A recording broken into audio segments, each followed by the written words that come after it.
नमस्कार, मैं हूं चंदन सिंह और शाम के 5 बज चुके हैं। वक्त हो गया है बहस के नंबर 1 शो यानी ताल ठोके का। ताल 24 चुनावी संग्राम की भी ठोकी जा रही है, लेकिन आज सुबह सुबह दिल्ली से जिस तरह की खबर सामने आई है उसने चुनाव में कांग्रेस के सुर बिगाड़ दिए हैं। दिल्ली में मतदान होने में 1 महीने का वक्त भी नहीं बचा है और इस बीच आज अरविंदर लवली ने दिल्ली कांग्रेस अध्यक्ष पद से इस्तीफा दे दिया और दोपहर तक कांग्रेस अध्यक्ष मल्लिकार्जुन खड़गे ने लवली का इस्तीफा स्वीकार भी कर लिया। अपने इस्तीफे की वजहों को लवली ने 4 पन्नों और 11 बिंदुओं के जरिए सामने रखा है। इस्तीफे के लबोलुआब से 2 बड़ी बातें सामने आई हैं। एक, दिल्ली में भले ही कांग्रेस और आम आदमी पार्टी का गठबंधन हो गया हो, लेकिन जमीन पर कार्यकर्ता इस रिश्ते को स्वीकार नहीं कर पा रहे हैं। और दूसरा, दिल्ली में कांग्रेस के खाते में आई 3 सीटों में से 2 पर बाहरी का मुद्दा गर्मा गया है। लवली ने अपने लेटर बम में कन्हैया कुमार और उदित राज की उम्मीदवारी पर भी सवाल खड़े किए हैं। अरविंदर लवली के इन आरोपों का दिल्ली कांग्रेस के कई नेता भी इशारों में समर्थन कर रहे हैं। इनमें संदीप दीक्षित और राजकुमार चौहान जैसे नेता नजर आ रहे हैं। कांग्रेस के दिल्ली प्रभारी दीपक बाबरिया पर भी लवली ने गंभीर सवाल उठाए हैं। हालांकि उन्होंने लवली के इस कदम को बीजेपी प्रायोजित बता दिया है। कांग्रेस के अंदर की इस हलचल पर उसकी नई नवेली सहयोगी आम आदमी पार्टी की भी नजर है। दिल्ली सरकार में मंत्री सौरभ भारद्वाज ने एक ट्वीट कर पूरे घटनाक्रम के तार बीजेपी से भी जोड़ दिए। सौरभ ने लिखा, पूर्वी दिल्ली से क्या बीजेपी अपना उम्मीदवार बदलने जा रही है? सौरभ के इस ट्वीट से अटकलें लगनी शुरू हो गई हैं कि क्या अरविंदर लवली बीजेपी ज्वाइन कर पूर्वी दिल्ली से चुनाव मैदान में उतरेंगे।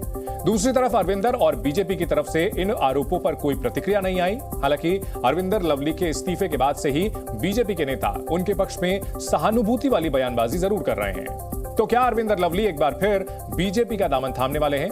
हालांकि थोड़ी देर पहले अरविंदर लवली ने प्रेस कॉन्फ्रेंस कर कहा कि उन्होंने सिर्फ दिल्ली कांग्रेस अध्यक्ष पद से इस्तीफा दिया है और बाकी के सवालों को कार्यकर्ताओं के साथ चर्चा के बाद के लिए छोड़ दिया। सवाल खड़े हो रहे हैं कि आखिर दिल्ली में अस्तित्व की लड़ाई लड़ रही कांग्रेस बिना कप्तान कैसे मैदान में लड़ाई लड़ेगी और क्या कथित बाहरी का मुद्दा दिल्ली में कांग्रेस पर भारी पड़ गया? क्या दिल्ली में इंडिया गठबंधन का गुब्बारा फट गया है? आज की चर्चा में ऐसे कई सवालों को डिकोड करेंगे, लेकिन उससे पहले एक रिपोर्ट देख लीजिए।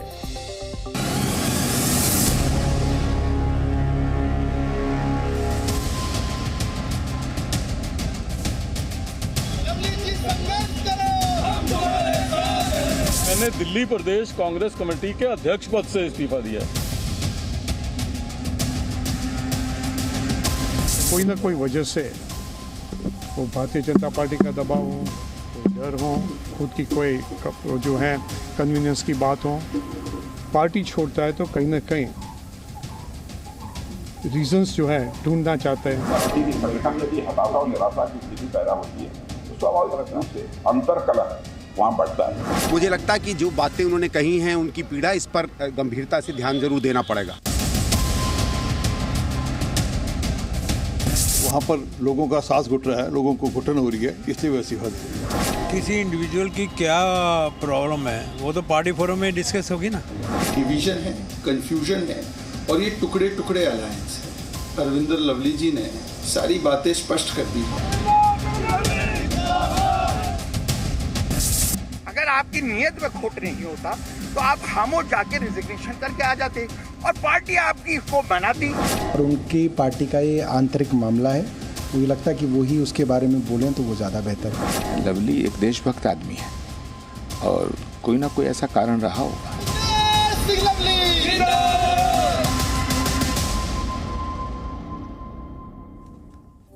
और बड़ी बहस में हमारे साथ कई खास मेहमान जुड़ चुके हैं। बीजेपी प्रवक्ता प्रेम शुक्ला जी हैं, कांग्रेस की ओर से पक्ष रखने के लिए पार्टी प्रवक्ता ओनिका मेहरोत्रा जी हैं, आम आदमी पार्टी के प्रवक्ता घनेंद्र भारद्वाज हमारे साथ हैं, साथ ही साथ पत्रकार शांतनु गुप्ता जी हैं। आप चारों का इस बड़ी बहस में स्वागत है। सबसे पहले ओनिका जी, अब मैच में 1 महीने से भी कम का समय बचा है और कप्तान ही ये कह रहा है कि भाई अब मुझे कैप्टनसी नहीं चाहिए, आप देख लो।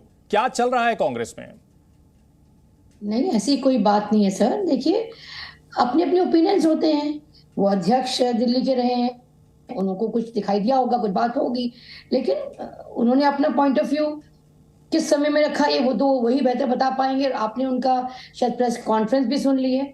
उन्होंने कहा कि मैंने अध्यक्ष पद से इस्तीफा दिया, पार्टी से नहीं जी। हो सकता है उनको कुछ व्यक्ति विशेष या एक होता है कि इसको टिकट मिलनी चाहिए या वॉट एवर द रीजन भी, हो सकता है कुछ उनको अपनी बात रखनी होगी जो उनके हिसाब से नहीं हुई होगी, और अपने उस नाराजगी को उन्होंने जाहिर किया। बट पार्टी फोरम एक ऐसी जगह है जहां वो इस्तीफा देते और बात करते, बहरहाल वो अपना बेटर ही डिसीजन ले सकते हैं। लेकिन मोनिका जी, एक अहम सवाल उन्होंने उठाया है जिसमें यह कहा है कि भाई पार्टी कार्यकर्ता जो है, समर्पित कार्यकर्ता सालों तक झंडा ढोए और बाहरी कार्यकर्ता चुनाव के टिकट के वक्त जो है बाजी मार ले जाए। क्या आपको नहीं लगता कि कांग्रेस को इस अहम मुद्दे को एड्रेस करने की जरूरत है? देखिए, कांग्रेस में बहुत कम ऐसे होता है, बेरली, आप इक्का दुक्का केस ही अगर उठा के देखेंगे तो ऐसे होता है कि हम किसी को अपॉर्चुनिटी देते हैं, अपॉर्चुनिटी अपने लोगों को ही मिलती है। लेकिन बीजेपी की तरह नहीं कि कांग्रेस से तोड़ो और फटाफट टिकट दो और उनके सारे खून माफ कर दो और ईडी में से उनको फ्री कर दो, वो हिसाब किताब कांग्रेस में नहीं है। बहरहाल अगर दो कैंडिडेट की अगर जैसे आप बात कर रहे हैं बाहर से आए, बहुत समय हो गया उनको पार्टी में समय देते हुए, और उन्होंने अपनी आइडियोलॉजी को कांग्रेस से जोड़ा है। और अगर वो एक सक्षम कैंडिडेट के रूप में पार्टी हाईकमांड या जो कोर कमेटी जो चुनती है कैंडिडेट्स को, अगर उनको वो ठीक लगे होंगे तो हम सबको एक्सेप्टेड है और हमें आगे बढ़ना है उस काम को। जी, यानी कि अरविंदर सिंह लवली का इस्तीफा कोई बहुत बड़ा मुद्दा नहीं है मोनिका जी कांग्रेस पार्टी के लिए? पार्टी का प्रदेश अध्यक्ष इस्तीफा दे देता है, कोई बहुत बड़ी समस्या नहीं है? समस्या होनी नहीं चाहिए, लेकिन क्योंकि वो अपने मतलब मुझे लगता है ये चीजें पब्लिक फोरम में डिस्कशन की बात नहीं थी, वो अपनी बात रखते, अगर उनको इतना ही परेशानी थी रखते। और अभी भी कांग्रेस में है वो, ऐसा नहीं कांग्रेस छोड़ के चले गए।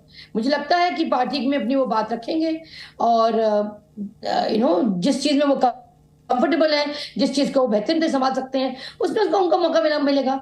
ऐसा तो है नहीं कि पार्टी से उनको वो पार्टी छोड़ के चले गए हैं, पार्टी में है, पार्टी की सेवा कर रहे हैं। प्रेम शुक्ला जी, सारे दवाओं की, सारे बीमारियों की एक दवा होती है पैरासीटामोल, और कांग्रेस हो या दूसरी पार्टियां हो, सारी समस्याओं की जड़ जो है आपकी पार्टी को बता दिया जाता है।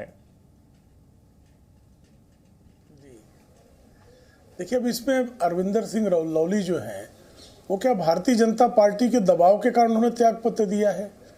राजकुमार चौहान अगर कांग्रेस छोड़कर जाते हैं तो क्या भारतीय जनता पार्टी की प्रेरणा से जाते हैं? क्या जो उदित राज जी जो भारतीय जनता पार्टी में सांसद बनने के बाद कांग्रेस में गए, वो क्या भारतीय जनता पार्टी ने प्रेषित किया उनको कि आप जाएं? और उन्होंने मल्लिकार्जुन खड़गे पर क्या भारतीय जनता पार्टी ने दबाव बनाया कि इन्हों प्रत्याशी बनाया जाए? क्या श्रीमान कन्हैया कुमार जो एक जमाने में उन्होंने आपके प्रसिद्ध रूप से जो है मीडिया में कहा था कि कांग्रेस एक डूबता हुआ जहाज है, उसको बचाने के लिए मैं आया हुआ हूँ, और एक बार वो बेगूसराय से सीपीआई के कैंडिडेट होते हैं, दूसरी बार वो कांग्रेस से प्रत्याशी होते हैं दिल्ली से, तो क्या कन्हैया कुमार को भारतीय जनता पार्टी ने भेजा है? तो इन प्रश्नों का उत्तर तो कांग्रेस को देना होगा कि उनकी पार्टी में कन्हैया कुमार और उदित राज जैसे लोगों को लाकर अरविंदर सिंह लवली और राजकुमार चौहान जैसे लोगों का विरोध होने पर उनके साथ दीपक बावरिया जो है अभद्रता करते हैं, वो दोनों का आरोप यही है लगभग। तो अब उनके साथ अगर उनके महासचिव दीपक बावरिया अभद्रता करते हैं तो क्या दीपक बावरिया को अभद्रता करने के लिए भारतीय जनता पार्टी के किसी कार्यकर्ता पदाधिकारी ने उकसाया है जी? या दीपक बावरिया के विरुद्ध जो है अरविंदर सिंह लवली और राजकुमार चौहान को क्या भारतीय जनता पार्टी के लोगों ने कहा? सारी समस्याओं की जड़ बीजेपी को बता देना क्या इतना भर काफी है? देखिए, मैं बीजेपी पे कोई वो आरोप नहीं लगा रही हूँ कि वो समस्या या हल या जो भी चीज है, लेकिन बीजेपी का अगर आप चाल चरित्र और आप उनका इतने सालों में 10 सालों में जो करने का स्टाइल ऑफ एक्शन है वो देखें तो वो यही दिखाता है सर। इनका तो काम ही है पार्टी तोड़ना, कहीं जाएंगे किसी एमएलए को तोड़ के अपने ले आएंगे, फिर ये कहेंगे नहीं हमने तो कुछ भी नहीं किया।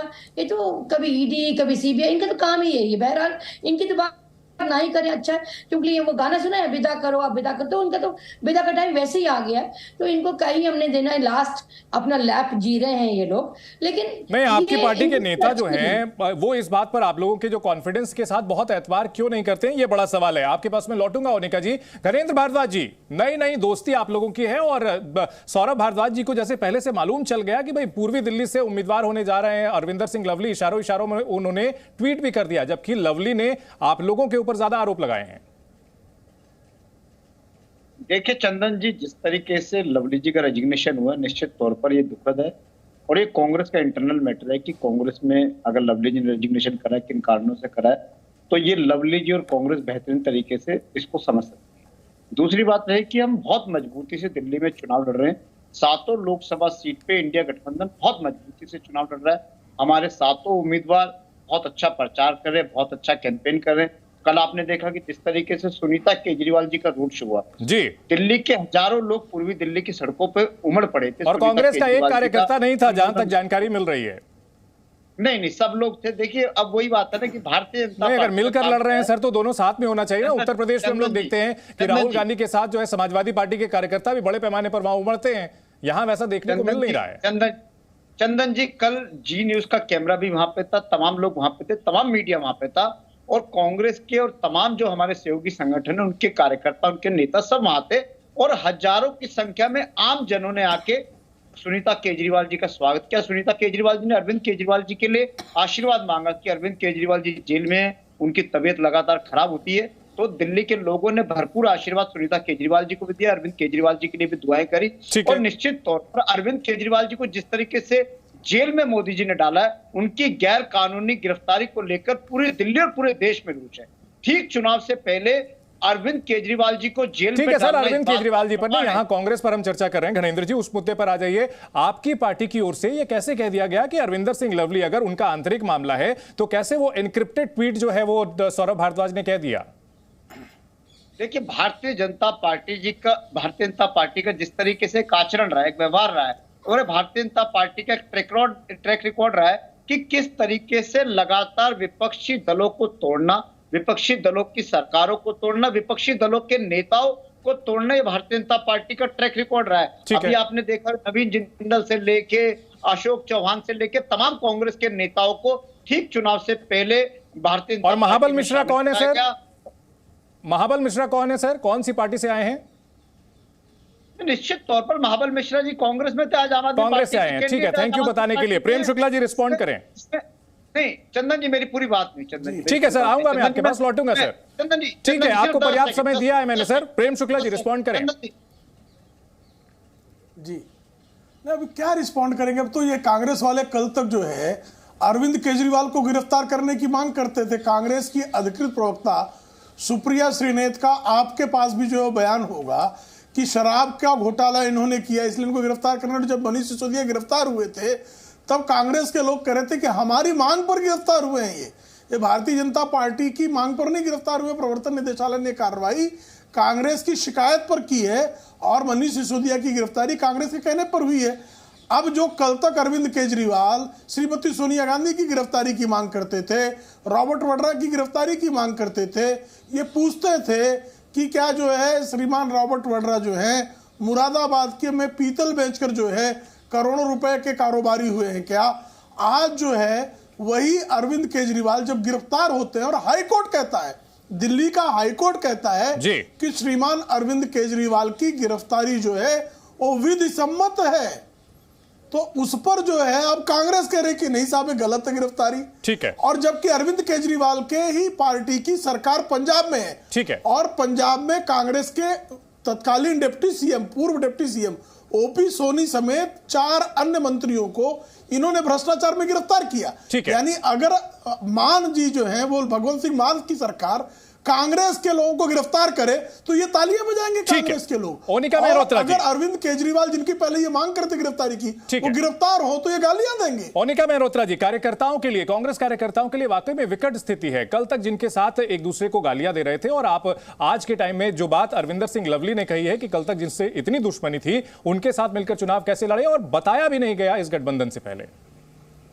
देखिए, आप प्लीज चंदन जी समझने की कोशिश करिए कि डिफरेंस ओपिनियन तो होते हैं, दो राय नहीं है। मैं आज भी इस बात को मैं कहूंगी कि अगर शराब घोटाले की जो ये बात कर रहे हैं, अगर इसमें घोटाला है तो किसी को कोई नहीं बख्शा जाएगा, कोई भी पार्टी हो, लॉ से बढ़कर कोई नहीं, आज भी हम ये मानते हैं। लेकिन जो टाइमिंग से करते हैं, पिक एंड चूज जो भारतीय जनता पार्टी करती है, उस पर आपत्ति की बात होती है। रहा सवाल कि कल तक जो एक नहीं थे आज एक हो गए, लेकिन लार्जर पिक्चर अगर आप देखें, ये छोटी बैटल्स पिक करने का टाइम नहीं है। समय की मांग ये है कि भारतीय जनता पार्टी उफ चंदा वसूली पार्टी, उफ चंदा दो धंधा लो, इस टाइप की पार्टी जब आ जाती है देश में और देश के जो बंटवारे करने की कोशिश करती है, डिविजिव पॉलिसी लेके आते हैं, देश को हमेशा डिवाइड, एक रिलीजन डिवाइड के आधार पे धकेलना चाहती है, ऐसी जो संविधान के खिलाफ है, जो संविधान को बदलने की कोशिश करती है। और जब ऐसी पार्टी को हटाना है तो हमें लार्जर पिक्चर को देखना है, ना कि अपने छोटी बैटल्स को। ठीक है, देखिए ये बैटल तो ठीक है, यानी पंजाब में जो कांग्रेस नेताओं की गिरफ्तारी हो रही है वो छोटी बैटल्स है, उसके ऊपर ध्यान नहीं देना चाहिए, मुख्य तौर पर फोकस जो है वो केंद्र की लड़ाई पर रखना चाहिए। ठीक है, शांतनु गुप्ता जी, आखिरकार कांग्रेस के साथ ये समस्या आ क्या रही है? आखिर इस तरह भगदड़ क्यों मची हुई है? अरविंदर सिंह लवली जैसा सीनियर नेता जो कि एनएसयूआई के पृष्ठभूमि से आया है और अचानक से जो इस तरह के बगावती सुर अपना रहे हैं, क्या इसके पीछे समस्या देखते हैं आप? देखिए, मैंने कई लोगों को सुना भी बात करते हुए कि ये पिछले 5 साल में, पिछले 10 साल में ऐसा हुआ। देखिए, कांग्रेस के ये मूल डीएनए में है। कैसे है? कांग्रेस में किसी भी बड़े नेता को, जनता के नेता को भाव नहीं दिया जाता। तो पुरानी पृष्ठभूमि ले जाऊंगा, शरद पवार आपको याद है, बहुत बड़े नेता कांग्रेस में हुआ करते थे। ममता बनर्जी बहुत बड़ी नेता है, कांग्रेस में हुआ करती थी। वायएसआर रेड्डी, जिनके पुत्र जगन रेड्डी सरकार चला रहे हैं इस समय आंध्र प्रदेश में, वो कांग्रेस में हुआ करते थे। कांग्रेस में बीजू पटनायक, वो भी कांग्रेस में थे, नवीन पटनायक को अपनी पार्टी बना। तो कांग्रेस में बहुत सारे वर्टिकल स्प्लिट्स हुए, क्योंकि वहां पे एक तरह की, हम जिसको कहते हैं गोलबंदी जब तक ना करें कि आपने किसकी परिक्रमा कर रहे हैं। आप प्रियंका गांधी खेमे में है, आप राहुल गांधी खेमे में है, सोनिया गांधी खेमे में है, वेणुगोपाल खेमे में है, पहले अहमद पटेल खेमे में थे। तो खेमे के हिसाब से अब नेता बनाए जाते हैं, ना कि उनकी काबिलियत के हिसाब से। तो ये होगा ही होगा कांग्रेस में। और आपको दिखेगा, आपको ही कहेगा पिछले 5 साल में हुआ, पिछले 10 साल में। शरद पवार तो 40 साल पुराने नेता है, ममता बनर्जी 20 साल पहले छोड़ के चली गई थी। तो कांग्रेस में आपको केवल गांधी परिवार की महिमा को मेंटेन करना है, उनके डिक्टेशन को सुनना है। जो नहीं सुनेगा उस डिक्टेशन को बाहर हो जाएगा। ठीक है, संजय निरुपम ने भी जो बात कही थी कि 5-5 पावर सेंटर है, राहुल गांधी का अलग पावर सेंटर है, सोनिया गांधी का अलग है, प्रियंका जी का अलग है, केसी वेणुगोपाल का अलग है, इसके अलावा पार्टी अध्यक्ष खड़गे जी का भी अलग है। ओनिका मेहरोत्रा जी, संस्थागत समस्याएं हैं जिसकी वजह से ये दिक्कतें आ रही हैं। आप इंडिया जोड़ने की बात कर रहे हैं, यहां तो पार्टी एकजुट नहीं हो पा रही है आप लोगों के यहां। गलत बात है चंदन जी। देखिए, आप भारतीय जनता पार्टी की बात कर रहे हैं, नड्डा साहब। नहीं, मैं संजय निरुपम की बात कर रहा हूं। संजय निरुपम ने वो बात कही है, बीजेपी ने नहीं। संजय निरुपम जी कही है, मैं देखिए, हर एक का अपना महत्व है। ऐसा नहीं है कि वन मैन डिक्टेटरशिप चलती है भारतीय जनता पार्टी की तरह। नड्डा साहब हैं अध्यक्ष और अमित शाह जी कॉल लेते हैं, प्रधानमंत्री जी रैली में कुछ बोलते हैं, इलेक्शन का नोटिस आते हैं नड्डा साहब को। तो ये तो भारतीय जनता पार्टी, अरे आपके पार्टी में भी जो है कोई नेता अगर बयान देगा तो अध्यक्ष को ही आएगा नोटिस। मैम, कांग्रेस में देखिए, हमारे नेता हैं, मल्लिकार्जुन जी हमारे अध्यक्ष हैं, राहुल जी हमारे नेता हैं, सोनिया गांधी हमारी नेता है, हमारे पास नेता हैं। अब इनके पास शॉर्टकमिंग है या नहीं है, वो हमारी हेडेक नहीं है sir. As far as Congress is concerned, नहीं, पावर सेंटर की समस्या नहीं है, नेता जो बड़े बड़े छोड़ के जा रहे हैं वो कोई समस्या नहीं है। आज दीपक बाबरिया जी का एक बयान हम अपने दर्शकों को सुनाना चाहेंगे। दीपक बाबरिया, जिनके ऊपर आरोप लगाए हैं अरविंदर सिंह लवली ने, उन्होंने क्या रिबटल किया है, पलटवार किया है, वो भी सुनाते हैं, उसके बाद डिस्कशन को आगे बढ़ाएंगे। कोई भी बंदा, उसकी कोई ना कोई वजह से, वो भारतीय जनता पार्टी का दबाव हो, कोई डर हो, खुद की कोई जो है कन्वीनियंस की बात हो, पार्टी छोड़ता है तो कहीं ना कहीं रीजंस जो है ढूंढना चाहते हैं, तो उनको जो उचित लगा वो रखा। कोई भी प्रेम शुक्ला जी, अरविंदर सिंह लवली ने भी पार्टी छोड़ी भी नहीं है और बाबरिया जी ये कहने लगे कि कोई भी पार्टी अगर छोड़ता है तो उसके पीछे बीजेपी जिम्मेदार होती है। यही अब बताइए मुझे, कृपा करके, अब इतिहास की बात करें तो आचार्य कृपलानी ने नेहरू जी के विरोध में पार्टी छोड़ी तो जनसंघ जिम्मेदार थी। राजा जी ने पार्टी छोड़ी तो जनसंघ जिम्मेदार थी। इंडिकेट सिंडिकेट बना तो जनसंघ जिम्मेदार थी। चौधरी चरण सिंह ने पार्टी छोड़ी, जनसंघ जिम्मेदार थी। हेमवती नंदन बहुगुणा ने छोड़ी, जनसंघ जिम्मेदार थी। जब बाबू जगजीवन राम ने छोड़ी, जनसंघ जिम्मेदार थी। शरद पवार ने अलग पार्टी बना ली, भारतीय जनता पार्टी जिम्मेदार थी। ममता बनर्जी ने अलग पार्टी बना ली, भारतीय जनता पार्टी जिम्मेदार थी। बीजू पटनायक ने अलग पार्टी बना ली, भारतीय जनता पार्टी जिम्मेदार थी। गजब की बातें करते हैं भाई ये। इनके रोज 1950 के दशक से लेकर 2024 तक हर साल इनके कुछ नेता झड़ जाते हैं और तमाम पार्टियां बन जाती हैं जी। ममता बनर्जी को हम लोगों ने छुड़वाया था पार्टी, हालांकि हमारे साथ वो अलायंस में आई थी उस समय, ये फैक्ट है। जगनमोहन रेड्डी की पार्टी हमने बनवाई थी, शरद पवार की पार्टी हमने बनवाई थी, हमने जो है देवराज अर्थ की पार्टी हमने बनवाई थी। हमने कहा था कि देवराज अर्थ अलग पार्टी बनवा लें। नीलम संजीव रेड्डी को कांग्रेस छोड़ने के लिए हमने प्रेरित किया था।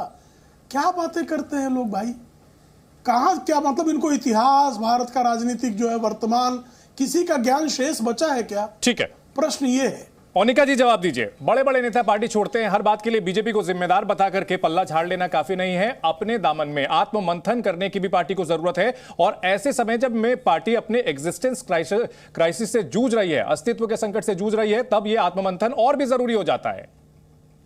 चंदन जी, आई थिंक कांग्रेस से बड़ी कोई डेमोक्रेटिक पार्टी ही नहीं है जो हमेशा हार हो जीत हो अपने एनालिसिस हमेशा करती है। Unlike BJP, Bharatiya Janata party की तो फितरत में रहा है। देखिए वो उनकी तब पावर ही क्या थी, मतलब ये तो आज 2014 के बाद कहते हैं देश आजाद हुआ, इनकी तो बात ही क्या करनी है।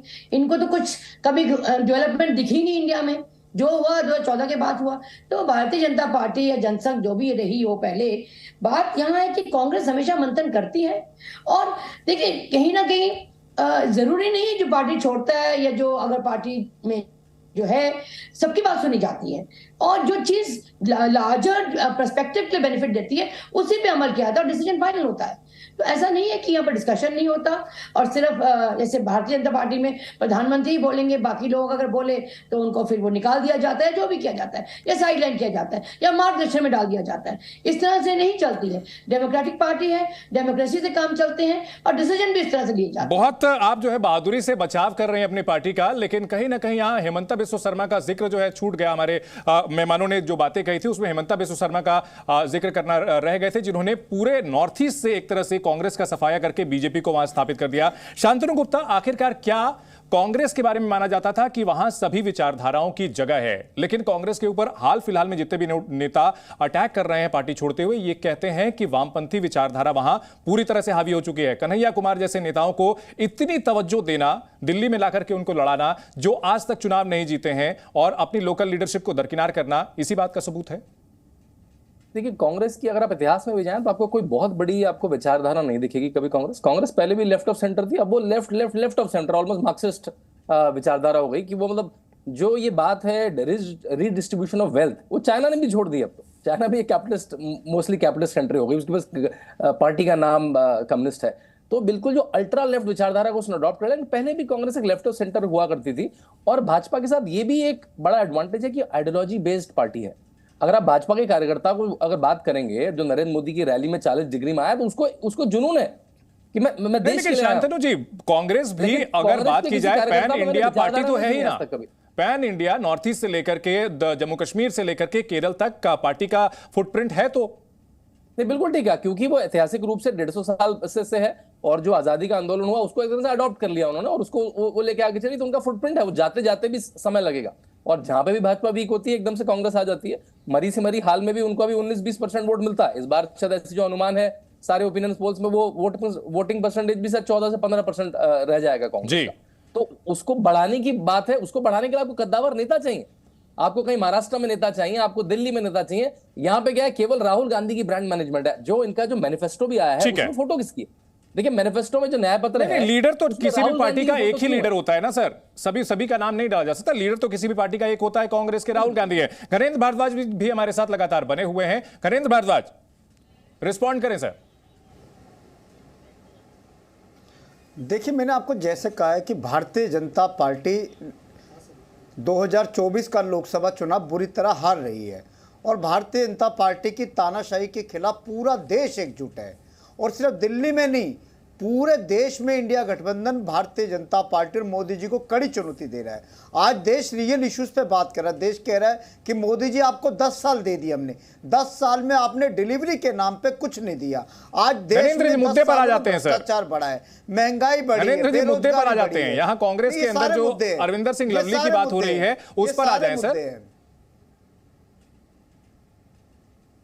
हाँ, मैं चंदन यही तो कह रहा था कि भारतीय जनता पार्टी की ये घबराहट ही तो है, ये भारतीय जनता पार्टी का डर ही तो है कि लवली जी को इस्तीफा देना पड़ रहा है। किन कारणों से दिया जा रहा है, अब वो कारण भी सामने आ जाएंगे, लेकिन कारण तो उन्होंने बताए हैं कि आम आदमी पार्टी के साथ जो गठबंधन हुआ है वो कारण है, बाहरी लोगों को जो तवज्जो दी गई है, लाकर के टिकट दिया गया है, वो कारण है।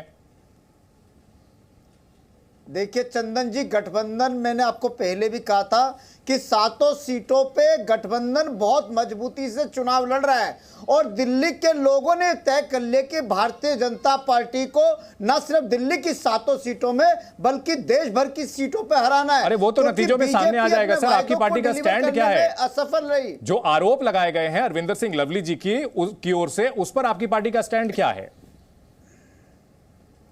देखिए, मैंने कहा है कि ये कांग्रेस के प्रदेश अध्यक्ष ने इस्तीफा दिया है, कांग्रेस का इंटरनल मैटर है। जहां तक आम आदमी पार्टी की बात है, हमारा ध्यान सिर्फ और सिर्फ इस बात पे है कि कैसे दिल्ली की 7 सीटों पे भारतीय जनता पार्टी को हराना है, किस तरीके से हमें कैंपेन करना है। आज भी सुनीता केजरीवाल जी का रोड शो है पश्चिमी दिल्ली में, हजारों की संख्या में दिल्ली के लोग सुनीता केजरीवाल जी को सुनने आ रहे हैं, अरविंद केजरीवाल जी को अपना आशीर्वाद देने आ रहे हैं और नरेंद्र मोदी की तानाशाही के खिलाफ लोग अपना विरोध दर्ज करने आ रहे हैं और लोग कह रहे हैं कि अरविंद केजरीवाल की गिरफ्तारी का वो जवाब हम वोट से देंगे, जेल का जवाब वोट से देंगे, दिल्ली के लोग कह रहे हैं। और दिल्ली में ठीक है गणेंद्र जी, ठीक है, आपने अपनी बात रख ली है। आप ओनिका मेहरोत्रा, अगर बात की जाए कई नेता जो पार्टी छोड़ करके गए हैं, चाहे बात की जाए रोहन गुप्ता की या फिर बात की जाए एक और आपकी पार्टी के प्रवक्ता हैं, उन्होंने ये कहा कि भाई राम मंदिर के मुद्दे पर जो आप लोगों का स्टैंड रहा, कहीं ना कहीं उससे पार्टी का एक जो बड़ा धड़ा है। अर्जुन मोढवाडिया ने भी यही बात कही,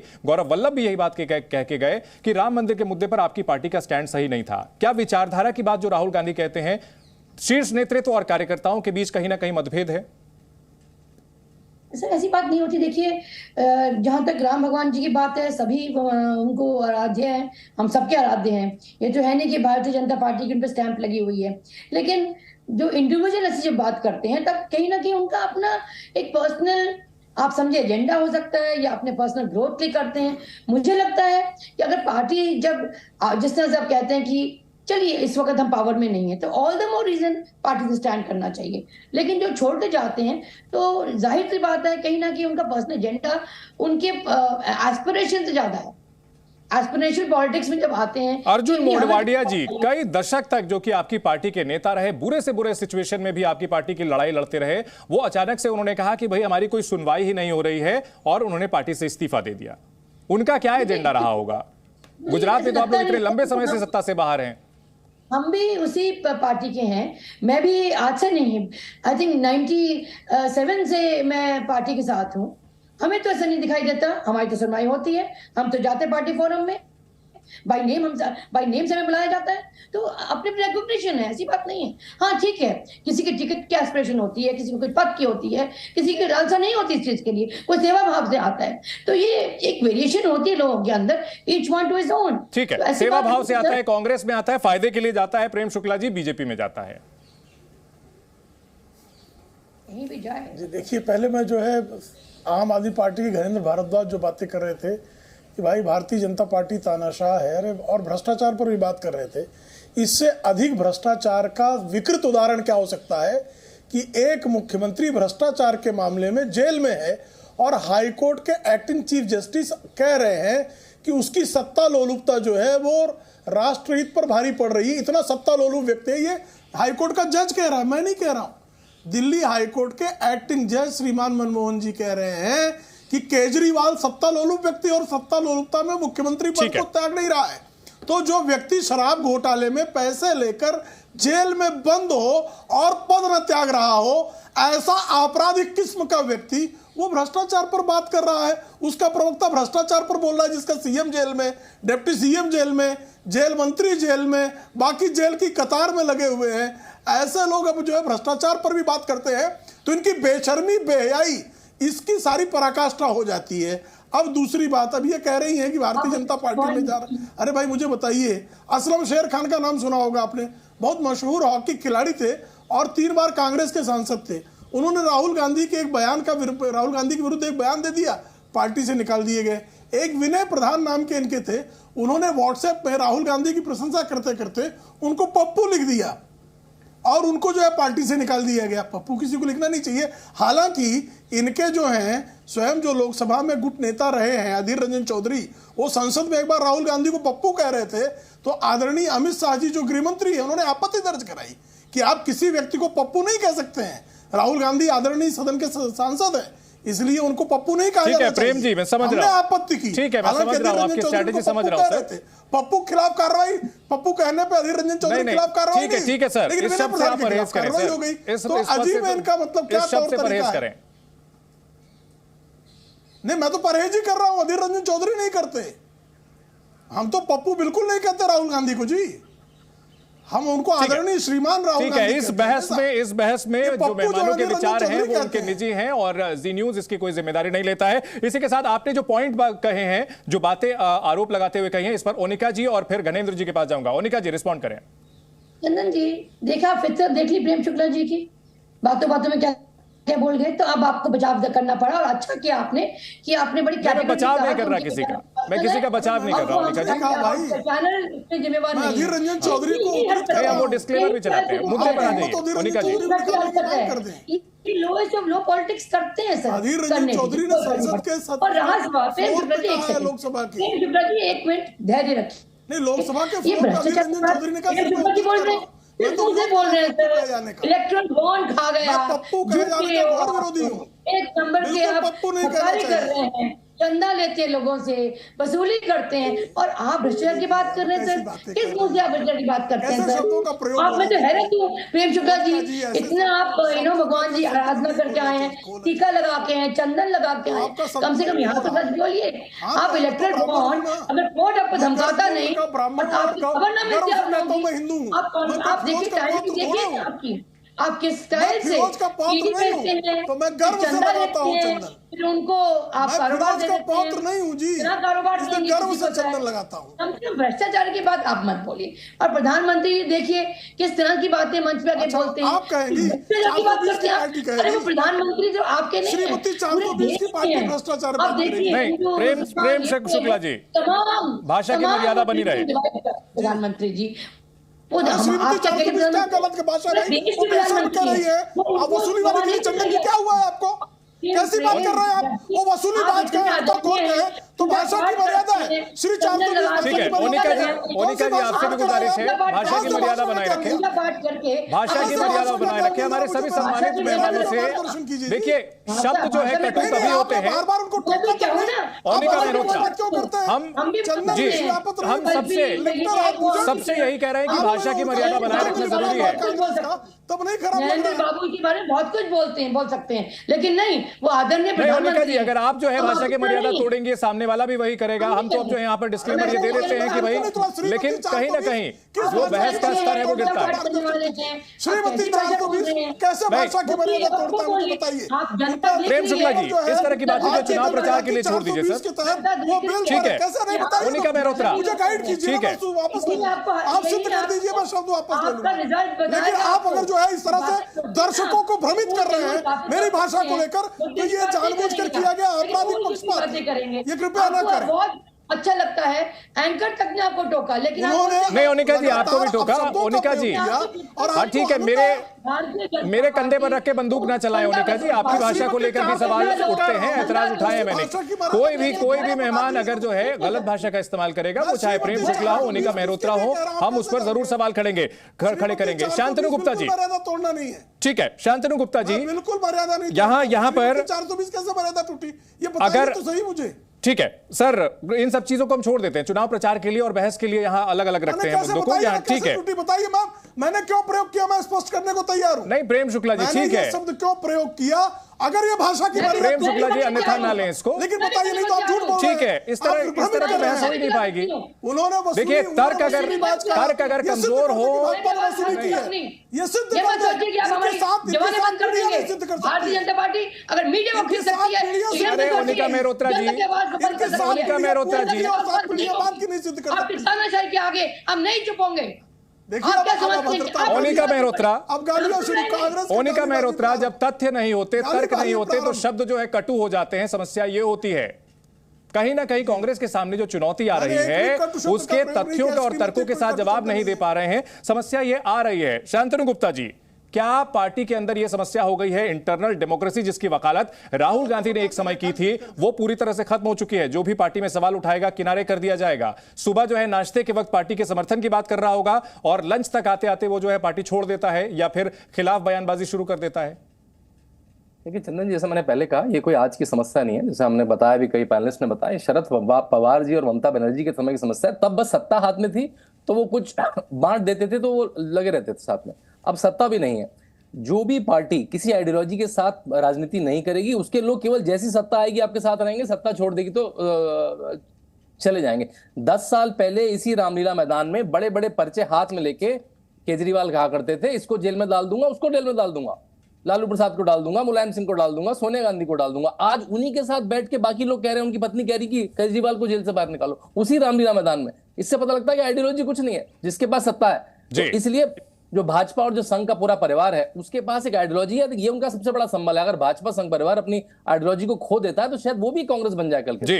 लेकिन क्योंकि आपकी आइडियोलॉजी केवल सत्ता है, इसलिए आपके साथ स्टिक होना बहुत मुश्किल है। किसी को भी आपके साथ स्टिक होना, उसको टिकट नहीं मिलेगा। ठीक है, मोनिका जी इस पर जवाब दीजिए। सर, क्या शांति जी कैसी बातें कर रहे हैं? प्रधानमंत्री के शब्द हैं कि भ्रष्टाचार बंद होना चाहिए। अरे ओनिका जी, हर बात पर प्रधानमंत्री और बीजेपी के बजाय यहाँ समस्या आपकी पार्टी की हो रही है, आपकी समस्या की चर्चा हो रही है। अपने पास दे देते हैं चंदन जी, सारे लोगों को अपने पास देते हैं और भ्रष्टाचार की बात करते हैं। तो किसकी कैसी तुलना ही कर रहे हैं? प्रधानमंत्री जी का बोल ये हैं कि भ्रष्टाचारी को बख्शा नहीं जाएगा। नहीं, गौरव वल्लभ, रोहन गुप्ता ये भ्रष्टाचारी हैं, ये भ्रष्टाचारी थे। अर्जुन मोडवाडिया, क्या उनके ऊपर कोई जांच चल रही थी? दायरे में होता है। नहीं, रणवीर सिंह बिट्टू जो है वो छोड़कर चले गए। बड़ी बड़ी पद देते हैं। ये कैसे बातें कर रहे हैं सर आप? ओनिका जो जी भ्रष्टाचार के नारा लगा रहा है वही भ्रष्टाचार को सपोर्ट कर रहे हैं। सवाल सुनिए ना, सवाल ये है कि जो नेता कई दशकों तक आपकी पार्टी में रहे, आपके ऊपर आरोप ये लगते हैं कि भाई विचारधारा सत्ता ना हो तो कोई विचारधारा नहीं है जो कि रोक सके नेताओं को। इसमें पीएम मोदी कहां से आ गए? मैं फिर कहूंगी, देखिए अपने अपने ओपिनियंस होते हैं और कांग्रेस में अपनी ओपिनियन जाहिर करना का राइट है। आप बोल सकते हैं और आपको अगर बोल सकते तो फिर अरविंदर सिंह लवली इस तरह से छोड़कर क्यों जाते? सार्वजनिक चिट्ठी लिखने को मजबूर क्यों होते? देखिए अरविंदर सिंह लवली जी को आगे बात करनी चाहिए थी, अपना कमिटमेंट स्ट्रांगली कन्विक्शन रखना चाहिए था और लोगों को लेके जाना चाहिए था। वो अपना सोल्यूशन ढूंढते। अगर उनको ये लग रहा था उनकी बात नहीं हो रही, आज भी तो उनके नेता खड़े हैं, तो देखिए वो उनका पर्सनल अप्रोच है, किस ढंग से उन्होंने बात की नहीं की, उनका अपना दुख है, उनकी सुनवाई नहीं हुई। मुझे उम्मीद है ठीक है, पार्टी के आला कमान की कोई जिम्मेदारी नहीं बनती है, अध्यक्ष की कोई जिम्मेदारी नहीं बनती है, प्रदेश अध्यक्ष की जो है सुनवाई नहीं हो रही है तो वो उनका अपना ओपिनियन हो सकता है। बड़ी हैरानी होती है सुनकर। घनेंद्र भारद्वाज जी। चंदन जी, आप रिस्पॉन्ड करना चाह रहे हैं? हाँ चंदन जी, देखिए मैं यही कह रहा था कि भारतीय जनता पार्टी जिस तरीके से देश में सरकार चला रही है, आज जिस तरीके से एजेंसियों का मिसयूज हो रहा है, आज इलेक्शन कमीशन ऑफ इंडिया ने आम आदमी पार्टी के थीम सॉन्ग को लेकर हमें नोटिस जारी कर दिया। क्या आम आदमी पार्टी? घनेंद्र भारद्वाज जी, आप यहाँ जो संस्थाएं हैं उसको लेकर के टीएससी न्यूज के मंच पर इस तरह सवाल नहीं उठा सकते। नरेंद्र भारद्वाज जी, जो एजेंसियां हैं, जो भी हमारी संस्थाएं हैं, अगर आपको उनसे कोई शिकायत है, आप जाकर अदालत का रुख अपना सकते हैं या फिर उसके खिलाफ आप शिकायत कर सकते हैं। जी न्यूज के मंच पर आपको आरोप लगाने की परमिशन ईसी के ऊपर नहीं है। आगे बढ़िए। चंदन जी, मैं यही तो कह रहा हूं कि आज देश में जो सरकार चल रही है वो सरकार ने सारी सरकारी एजेंसियों को अपना कार्यकर्ता बना लिया है। आज सीबीआई हो, ईडी हो, इनकम टैक्स हो, इलेक्शन कमीशन ऑफ इंडिया हो, ये सब सरकार के कार्यकर्ता बन गए, सब सरकार के तरह उसके आदेश पे काम कर रहे हैं। कोई निष्पक्ष नहीं रहा। इलेक्शन कमीशन अरविंद केजरीवाल किसके आदेश पर हिरासत में है sir? Free and fair election करा। घनेंद्र भारद्वाज, अरविंद केजरीवाल की न्यायिक हिरासत किसने दी है?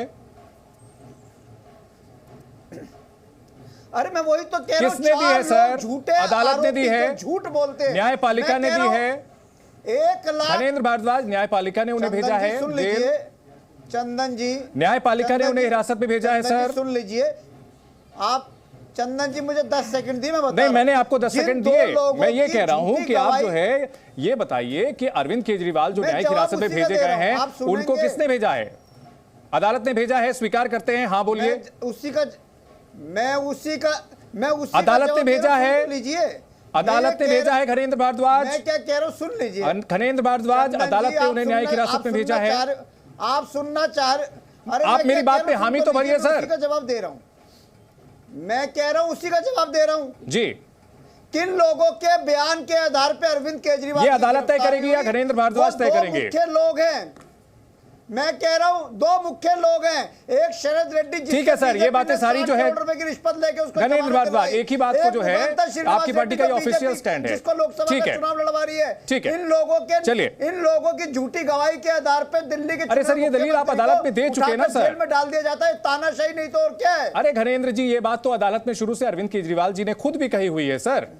अरे अदालत में दे दी, लेकिन देश के लोगों को पता होना चाहिए कि किस तरीके से अदालत, हमने देश के लोगों को बताया, बाकायदा जो है हमने सुनाया, ठीक है, बना लिया है, ठीक है, प्रेम शुक्ला जी, ठीक है, घरेंद्र भारद्वाज जी हो गया, बीजेपी के कार्यकर्ता, घरेंद्र भारद्वाज जी हो गया सर। आज देश के लोग जवाब मांग रहे हैं भारतीय जनता पार्टी से कि दिल्ली के चुने मुख्यमंत्री को आपने बगैर किसी कारण के जेल में क्यों डाला? ठीक है, प्रेम शुक्ला जी जवाब दे दीजिए क्यों डाला? आज सुनीता केजरीवाल, ठीक है घरेंद्र जी, आज भी हो गया घरेंद्र जी, कार्यकर्ता पश्चिमी दिल्ली के घरेंद्र जी का ऑडियो कम कर दें प्लीज। सुनीता केजरीवाल जी का संबोधन सुनने के लिए, ठीक है घरेंद्र जी सुन लिया हमने आपकी पॉइंट, आपकी बात सुन ली। प्रेम शुक्ला जी जी देखिए किस तरह से इलेक्शन कमीशन जैसे स्वायत्त संस्था को, संवैधानिक संस्था को, जिसमें सुप्रीम कोर्ट स्वयं कह रहा है कि स्वायत्त और पारदर्शी काम कर रहा है, उसके बारे में जी न्यूज के प्लेटफॉर्म का मिसयूज करके उसे भाजपा की एजेंसी बताए जाने का काम किया जा रहा है। आप समझ सकते हैं किस तरह से इस देश की संवैधानिक संस्थाओं को बदनाम करने का। और सुप्रीम कोर्ट ने यह कहा है जस्टिस दीपांकर दत्ता ने कि कुछ लोग जो है इस देश की संस्थाओं को बदनाम करके अंतरराष्ट्रीय स्तर पर भारत की छवि को गिरा रहे, आम आदमी पार्टी उसमें शामिल है। दूसरा, दिल्ली हाईकोर्ट के विद्वान न्यायाधीश ने कहा कि श्रीमान अरविंद केजरीवाल की गिरफ्तारी वैधानिक गिरफ्तारी है, विधि सम्मत गिरफ्तारी है। दिल्ली हाईकोर्ट के एक्टिंग चीफ जस्टिस ने कहा कि श्रीमान अरविंद केजरीवाल की सत्ता लोलुपता के कारण जनता के हितों पर विपरीत परिणाम पड़ रहा है। ये मेरा नहीं कहना है। तो अरविंद केजरीवाल को अगर एक्टिंग चीफ जस्टिस ये कहते हैं कि वो सत्ता लोलुप है और जेल में रह के मुख्यमंत्री बने रहना ये जनता के हितों पर कुठाराघात है, तो ये क्या एक्टिंग चीफ जस्टिस जो है भारतीय जनता पार्टी के एजेंट कहने का ये दुस्साहस करेंगे, जैसे इन्होंने इलेक्शन कमिशन को कहने का दुस्साहस किया, जी न्यूज के प्लेटफॉर्म का मिसयूज किया। मैंने उसको काट दिया प्रेम शुक्ला जी, मैंने उनको रोक लिया था, उसी वक्त रोक लिया था। इस पर एक क्विक कमेंट लेते हैं घरेंद्र जी से। मैंने आपकी कोई निंदा ही नहीं की जी, ठीक है प्रेम शुक्ला जी, हमारे पास मिसयूज को मैं याद दिला रहा हूं कैसे ये मिसयूज करते हैं। ठीक है, एक छोटा सा रिस्पांस लेते हैं घरेंद्र जी का, उसके बाद फिर हम जाएंगे फाइनल कमेंट के लिए ओनिका जी की तरफ। घरेंद्र जी देखिए चंदन जी, मैं वही कह रहा हूं कि इलेक्शन कमीशन ऑफ इंडिया को रोज शिकायतें जा रही कि Modi ji Bharatiya Janata party model code of conduct का वायलेशन कर रहे हैं, लेकिन बीजेपी को कोई नोटिस नहीं दे रहा। आम आदमी पार्टी झूठ बोल रहे हैं आप घरेंद्र जी, आप गलत बोल रहे हैं। अरे घरेंद्र जी ये गलत बयानी है, घरेंद्र जी गलत बयानी है। कुछ ही दिनों पहले नोटिस गया है सर, घरेंद्र जी कुछ ही दिनों पहले नोटिस गया है, गलत बयानी मत कीजिए घरेंद्र जी, गलत बयानी मत कीजिए। नोटिस गया है कुछ ही दिनों पहले, ठीक है, गलत बयानी मत कीजिए, नहीं गलत बयानी मत कीजिए, नोटिस गया है। आप भी अगर कंप्लेंट करते हैं तो उसके उस हिसाब से चुनाव आयोग संज्ञान लेगा। गलत बयानी मत कीजिए, इस प्लेटफॉर्म का इस्तेमाल गलत बयानी के लिए मत कीजिए। Onika Mehrotra, closing comment. Party की विचारधारा की बात करते हैं राहुल गांधी, लेकिन विचारधारा के साथ साथ कार्यकर्ता भी जरूरी हैं। इस तरह कार्यकर्ता जाते रहेंगे तो वोट दिलाने के लिए कौन ले जाएगा लोगों को? नहीं, आपकी बात ठीक है, बिल्कुल दोनों तरफ की बात सुननी अनिवार्य है। कोई किसी के मन में भी अगर कोई भी दुविधा हो, कुछ हो, तो पार्टी फोरम एक जगह है जहां उनकी सुनवाई होनी चाहिए और उम्मीद यही होनी चाहिए कि एमिकेबल कोई सोल्यूशन निकल जाए। ऐसे पब्लिक प्लेटफॉर्म में आके बातें नहीं आए तो मुझे लगता है पार्टी के लिए बेहतर रहेगा, ये तो निश्चित है। लेकिन इसमें कोई हेजिटेट करने की बात नहीं है। जो दिख रहा है, जो हो रहा है, उसमें जाहिर सी बात है दिक्कतें आएंगी, लेकिन मैं उम्मीद करती हूँ ऐसा ना हो, सब एमिकेबली रिजॉल्व हो और एक बेटर देश के लिए, एक अच्छे भविष्य के लिए हम ये चुनाव जो लड़ रहे हैं। शांतनी गुप्ता जी, एक लास्ट क्लोजिंग कमेंट, बहुत क्विक आपसे रिस्पांस चाहेंगे कि क्या लगता है कांग्रेस में कुछ बदलाव हो सकता है विचार इस संवादहीनता को दूर करने के लिए? कांग्रेस जब तक मेरिट पे, ठीक है ओनिका जी, सवाल शांतनी जी से था। देखिए कांग्रेस जब तक अपना सीट नेतृत्व या अपने कैंडिडेट मेरिट के आधार पर नहीं चुनाव करेगी तब तक उनके साथ ऐसा ही होता रहेगा। अगर एक कैप रहेगी, देखिए अगर मोनिका जी यहाँ पर बैठी ये सोच भी नहीं सकती कि ये कभी राष्ट्रीय अध्यक्ष बन सकती हैं, सोच भी नहीं सकती है प्रधानमंत्री पद का कैंडिडेट बन सकती है, जब तक इन पे राहुल गांधी की, जब तक इन पे परिवार की कृपा। बड़ी बहस में फिलहाल हमारे पास अब समय की कमी है। बहुत शुक्रिया अदा करना चाहेंगे आप सभी मेहमानों का हमारे साथ इस बड़ी बहस में जुड़ने के लिए।